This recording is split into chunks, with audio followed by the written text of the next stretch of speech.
Olá, está no ar o Rede Social Esporte Clube, aqui pela sua BH News, o canal 9 da NET, ou também pelo bhnews.tv.br. Hoje, segunda-feira, dia 28 de maio. Eita, como tá passando rápido os dias. Faltando 60 dias para começar as Olimpíadas de Londres, Olimpíadas 2012.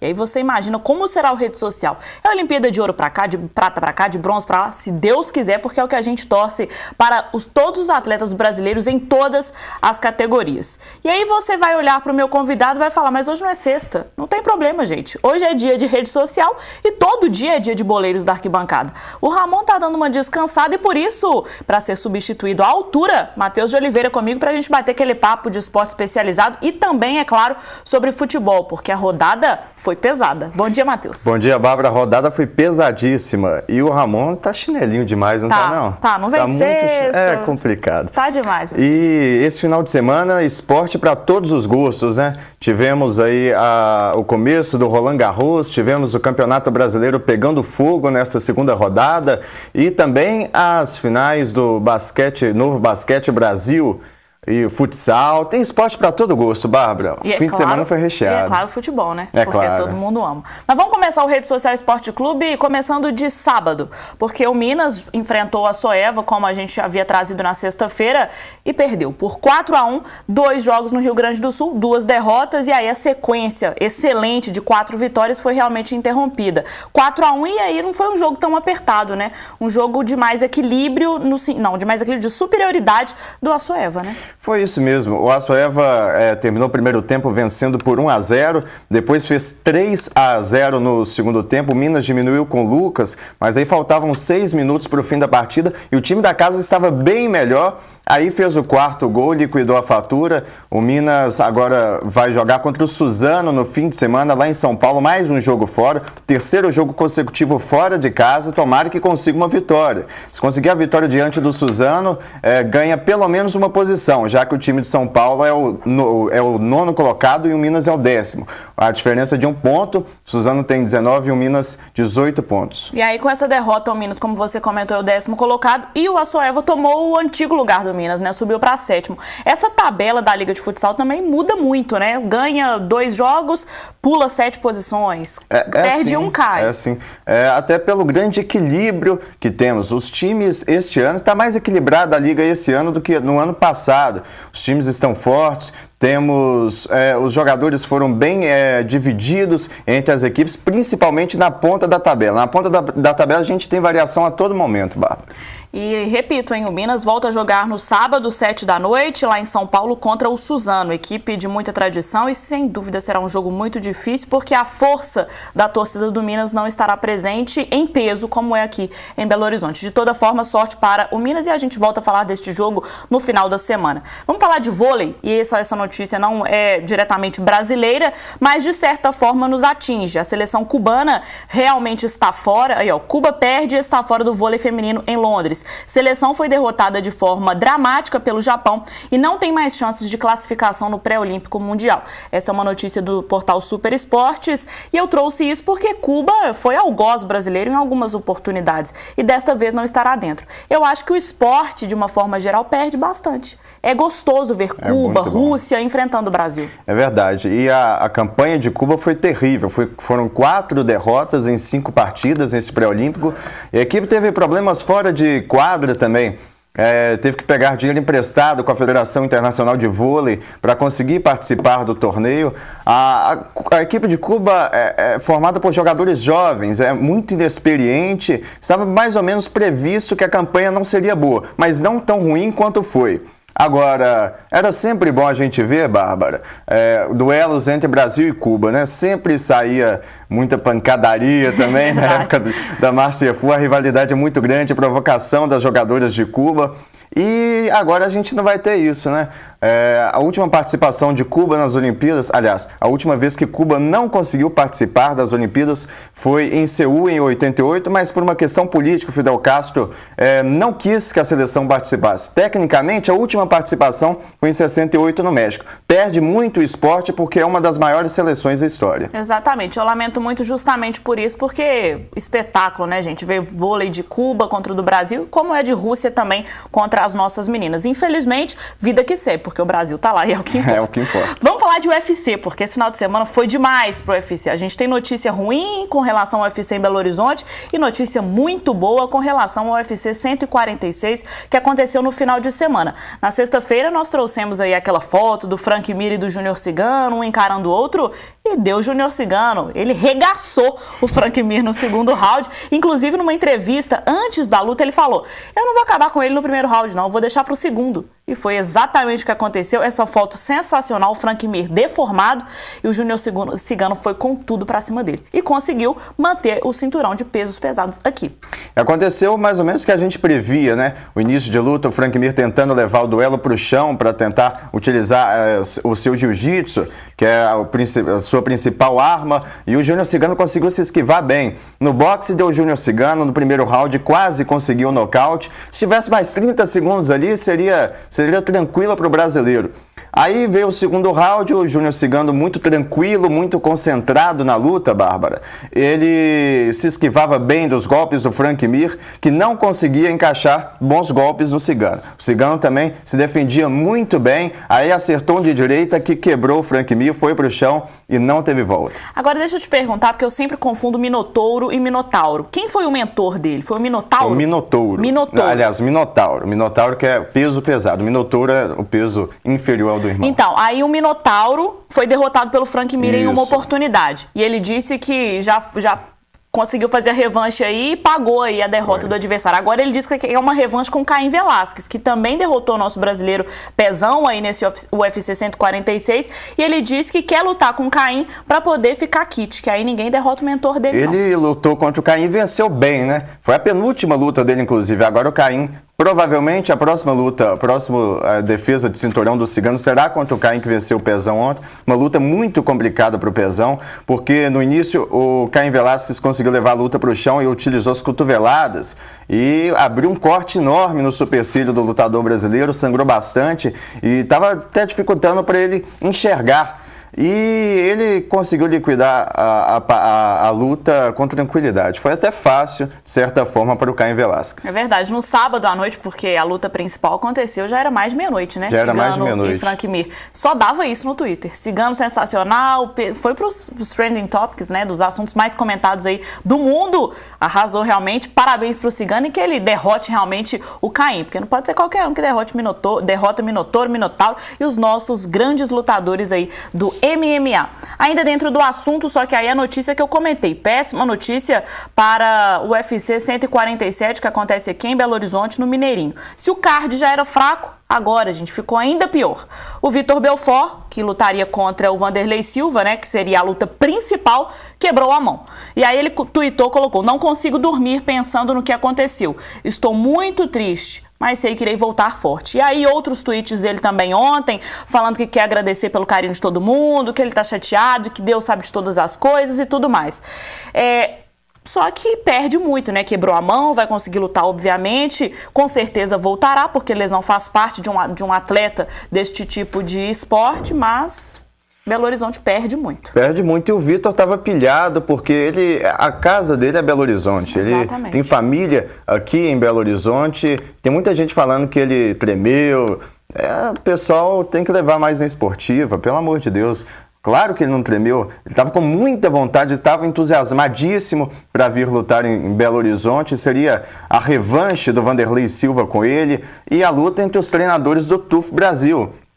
E quem perde são os torcedores, né, Bárbara? Porque muitos ingressos já haviam sido vendidos. Essa era a luta que chamava a atenção do público. Agora vamos esperar para ver quem que o Dan White vai colocar como substituto do Vitor Belfort. Eu aposto no Tito Ortiz. Espero que sim, ou pelo menos um lutador do nível dele.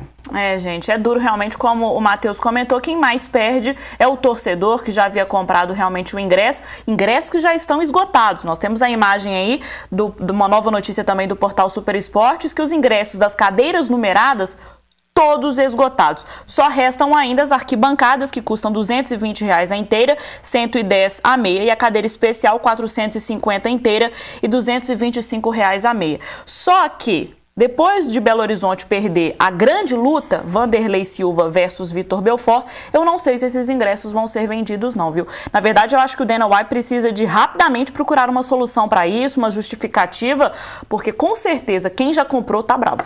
E apresentar o substituto do Belfort, que é o mais importante, que é o que vai chamar a atenção do torcedor para comprar os ingressos que restam para a luta. Agora o pessoal tá com dinheiro, hein, Bárbara? Que isso? Os ingressos mais caros já se esgotaram, os mais baratos, que é o da arquibancada, R$220, ainda tem, né? Pelo amor de Deus, gente, se já era caro com a luta principal, caríssimo, imagina agora. Realmente, na verdade, eu acho que ele deveria trazer de volta para o Brasil Chael Sonnen e Anderson Silva. Colocar os dois aqui em Belo Horizonte. Já pensou? Seria sensacional. É o que o torcedor queria, né? É o que o torcedor esperava. É sonhar demais, né? Não? É verdade. Oh, que pena, gente. Mas, infelizmente, o Vitor não vai para essa luta. Claro que a gente deseja uma recuperação rápida e plena. Como o Matheus disse, obviamente ele não amarelou, porque isso não faz parte de um campeão. E até porque a revanche é do Vanderlei. Se alguém tinha que amarelar, é o Vanderlei, né, gente? Então não tem nada a ver uma coisa com a outra. Sorte aí pro Vitor Belfort. Daqui a pouco a gente volta com mais Rede Social Esporte Clube para falar de futebol, porque tem torcedor do Cruzeiro bravo no Twitter. Fique ligado.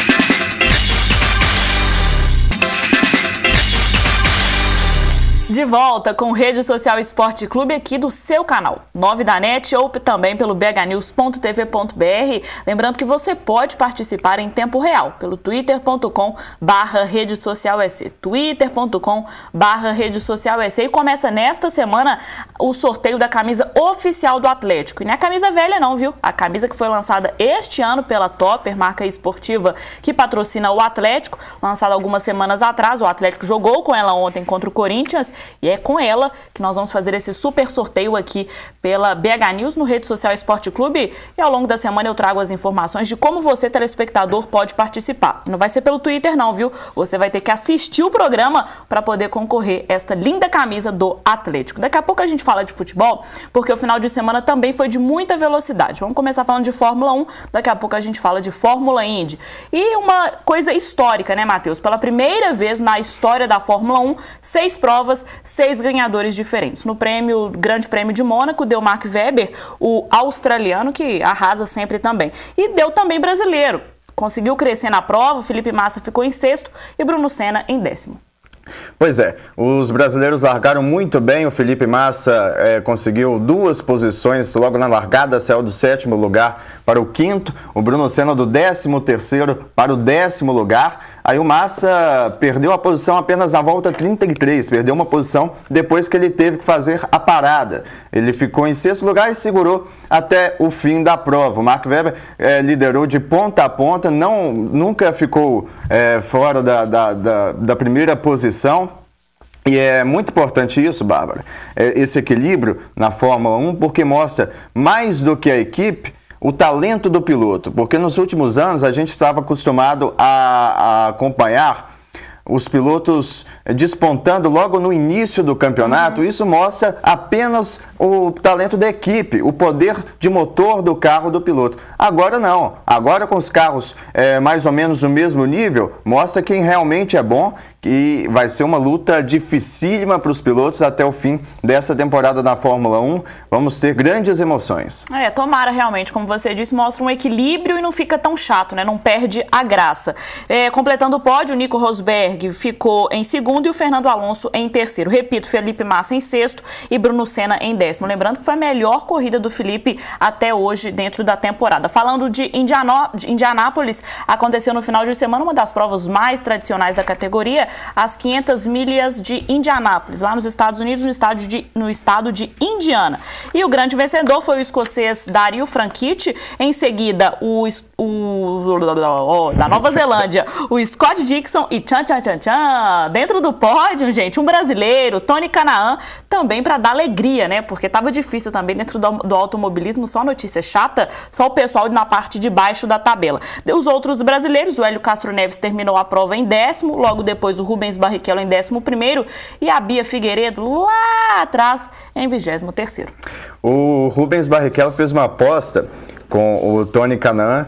Quando os dois chegarem ao pódio, o Rubens Barrichello vai deixar a barba crescer e o Tony Canaan vai deixar o cabelo dele crescer até o fim do ano. Mas eu acho que isso não vai se confirmar não, viu, Bárbara? Do jeito que a coisa tá complicada para os brasileiros, o Hélio Castro Neves, aliás, o Tony Canaan conseguiu o pódio, mas o Barrichello não deve conseguir tão cedo. A parte do Barrichello vai ser mais difícil, vai ser complicada, né? Viu? Eu achei que ia ser o cabelo dele crescer, né? Porque careca, parece que não tem cabelo nenhum não ali. Tem. Não sei, essa aposta eu acho que não sai não, viu, gente? Tomara que o Rubinho consiga um pódio, né? E aí a dificuldade da aposta fica por conta do cabelo do Tony Canaan. Ei, conversa fiada. Gente, parabéns aí pro Tony Canaan, né? E Rubens Barrichello, Hélio Castro Neves e também a Bia, que eles melhorem a cada dia dentro da temporada. Vamos falar de tênis, porque o brasileiro Feijão, conseguindo aí estar dentro da chave principal de Roland Garros, abandonou a prova por causa de dores nas costas. Olha, Feijão abandona na estreia contra o alemão e segue sem vencer em Slam. É uma grande chance. É claro que a gente não pode julgar um atleta. Se ele estava sentindo dor, a gente não pode falar se ele poderia conseguir ou não. Mas abandonar a prova é difícil, hein? É complicado. Ele teve um espasmo muscular, teve uma torção da cintura para cima, ele não conseguia se mexer direito. Para sacar estava muito complicado. Para esticar de qualquer forma estava muito complicado para o Feijão. Ele não começou bem o jogo. No segundo set, o seu oponente conseguiu vencer, aliás, ganhar o game que o Feijão estava com o saque, quebrou o saque do Feijão e depois o Feijão também não conseguiu ganhar o segundo game. Ficou 2-0 no segundo. O Brasil está precisando de tenistas que como é que eu posso dizer, Bárbara? Que se destaque um pouco mais, pelo menos. Agora fica uma questão interessante, que a Federação Internacional de Tênis ela pode convidar 8 tenistas para as Olimpíadas, não necessariamente pelo ranking. Ela escolhe o que ela quiser. Talvez aí o Feijão ou o Belucci sendo confirmado nas Olimpíadas. É a nossa torcida, né? Exatamente, mas é duro ter que esperar ser convidado e não conseguir a vaga pela técnica, né, gente? Com a eliminação, com a saída do Feijão aí do Roland Garros, nós temos 2 oportunidades ainda. 2 esperanças, né? O Thomas Belucci, que estreia hoje, a qualquer momento. Eu digo a qualquer momento, porque no tênis é assim, o jogo começa a partir de 9 horas. Porque o jogo pode atrasar, um que está antes pode estar demorando, e é melhor de 5. Melhor de 5, né? Isso. Então, pode demorar bastante. Ele joga a qualquer momento contra o Victor Troicki. E o Rogério Dutra Silva, a nossa outra esperança, pega o norte-americano John Wisner. A gente tem que torcer realmente para não correr o risco, gente, de ficar fora e ficar esperando um convite, né? Porque o tênis está, pelo amor de Deus. Vamos falar de futebol, porque a rodada do final de semana foi cheia e muito cheia. Começamos no sábado com a vitória do América com muita propriedade para cima do CRB por 4-0. Eu estava lá, foi uma festa muito bacana e já vamos de primeira na comunidade do América, falando que a comunidade que foi feita, o tópico que foi feito no dia do jogo, falando que o América jogou muito. E jogou mesmo, viu? Dentro da Série B do Campeonato Brasileiro, eu acho que o América, se não o favorito, um dos maiores favoritos ao título. Sem dúvida. O grupo do América é muito bom. Conseguiu fazer um bom time titular, o Givanildo de Oliveira, e também está com algumas reservas de bom nível. Dá para o América fazer uma excelente campanha nessa Série B. Eu estou acreditando bastante. Nesses 2 primeiros jogos, a equipe mostrou que pode chegar lá na frente e brigar, inclusive, pelo título, não apenas para subir para a primeira divisão. E foi um baile do América nesse fim de semana diante do CRB. O pessoal tinha falado que o CRB poderia oferecer perigo mesmo com a derrota na primeira rodada, porque a equipe foi derrotada, mas jogou bem na rodada inicial do Campeonato Brasileiro. Agora, depois do primeiro gol, o América se limitou a ficar nos contra-ataques, depois do gol do Gabriel, mas conseguiu, de qualquer forma, fazer um golaço com o Leandro Ferreira. Até Dudu fez gol? Até o Dudu Pitbull fez gol. Incrível isso. Eu me assustei. Eu também. Quando eu vi o Dudu dando aquele chute de fora da área, eu fiquei assustado. Agora, foi uma vitória tranquilíssima para o time do América. Vamos torcer para que a equipe continue bem armada, e o Gilberto parece que casou ali muito bem com o Rodriguinho, né, Bárbara? Casou muito bem, realmente. O time do América, como você disse, está muito certinho, e fazendo a transmissão pela Rádio Inconfidência, eu falava, é Páscoa, é chocolate para cá, é chocolate para lá, porque realmente foi uma facilidade muito grande. Antes da gente trazer a primeira charge do Duque, vamos falar do Cruzeiro que, eita, outro empate no sábado, 0-0 lá nos aflitos com o Náutico. E aí falando, defesa vale e o ataque inoperante. Isso é até uma conversa que eu tive com algumas pessoas neste final de semana, falando que essa é a tentativa do Roth. Primeiro, acertar a defesa do Cruzeiro. Não tomou nenhum gol até agora, é a melhor defesa do campeonato. E também não fez nenhum gol. E aí, depois, pensar no ataque. É uma estratégia inteligente, é uma boa estratégia, porque enquanto isso, tem equipes aí como o Atlético que já tem 6 pontos, e o Cruzeiro tem 2 pontos.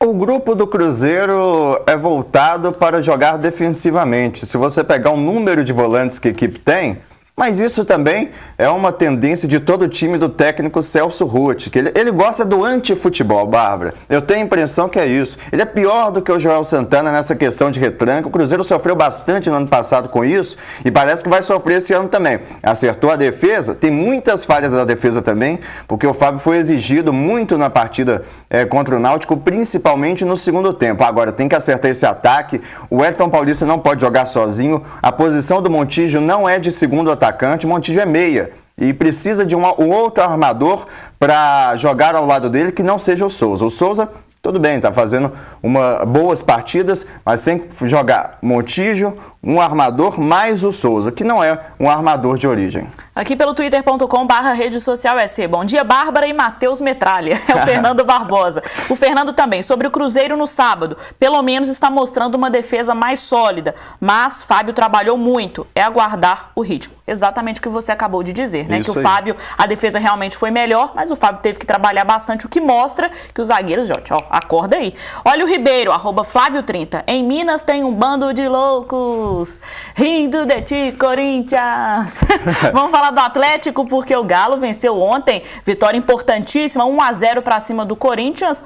1-0 é vitória, 3 pontos. O Galo é 6 pontos no Campeonato Brasileiro. E um jogo que a gente previa muitas dificuldades para as duas equipes e um primeiro tempo até ruim de se acompanhar, porque prevaleceram as defesas das duas equipes. Poucas oportunidades de gol, o André teve apenas 2 no primeiro tempo, mas desperdiçou. O Corinthians teve uma com o Elton, que perdeu na cara do gol, frente a frente com o goleiro Giovani, que fez boa defesa no fim da primeira etapa. Aí veio o segundo tempo, o Atlético colocou o Júnior César para estrear no lugar do Dudu Cearense, que fazia uma partida muito ruim. Saiu também o Mancini, que também não estava bem para a entrada do escudeiro. Gostei da estreia do Júnior César.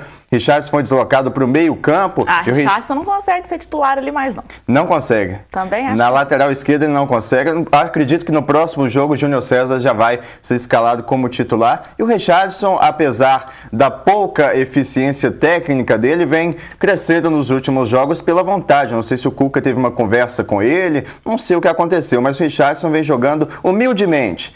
Vem jogando o que ele sabe, que é pouca coisa, mas ajuda. Eita, metralha! Para fechar aqui, gente, Rede Social Esporte Clube desta segunda-feira, as 2 charges do Duque. Primeiro é de sábado, falando de América e Cruzeiro. Coelho de vermelho, porque o América jogou com a camisa vermelha em comemoração aos 100 anos, 4-0. E Raposa de vermelho, vermelha de vergonha, 0-0. Excelente charge do Duque. Vamos à do domingo, a de ontem, a de hoje, na verdade, né? Falando dos 3 de Minas. V de vitória, V de vamos rezar. O Cruzeiro está precisando de rezar mesmo. Do jeito que tá, Bárbara, o risco é grande de ficar entre os últimos colocados. Meu filho, não é fácil. Na sexta-feira você volta junto com o João? Volto, sim, com certeza, para falar de mais esporte. É lógico, porque o Boleiros da Arquibancada não para, hein? boleirosdarquibancada.com. Acesse lá, porque lá você encontra todas as notícias de todos os campeonatos, inglês, seja qual for, de qual parte do mundo, e é claro também o nosso brasileiro. E tem matéria de todos os times e também de esporte especializado, é claro. O Rede Social Esporte Clube desta segunda-feira fica por aqui, mas amanhã a gente volta ao vivo, 10h25 da manhã, aqui pelo canal 9 da NET ou também pelo bhnews.tv.br. Ao meio-dia, daqui a pouquinho tem a cobertura completa da rodada, tanto da Série B quanto a Série A do Campeonato Brasileiro. É claro que a gente espera você. Um super beijo, muito obrigada, até sexta-feira e eu te espero, hein? Até sexta-feira, Bárbara. Um último destaque, São José e Brasília farão a decisão do Novo Basquete Brasil, uma final inédita. Valeu, pessoal, até sexta-feira. Um abraço. E aqui a última participação, o André tem que ficar sem pagamento pela burrice dele. Muito obrigada, @Flávio30 aqui pelo twitter.com/redesocialsc. E você acompanha o Rede Social Esporte Clube todos os dias, porque vem camisa do Atlético por aí. Um super beijo e até amanhã.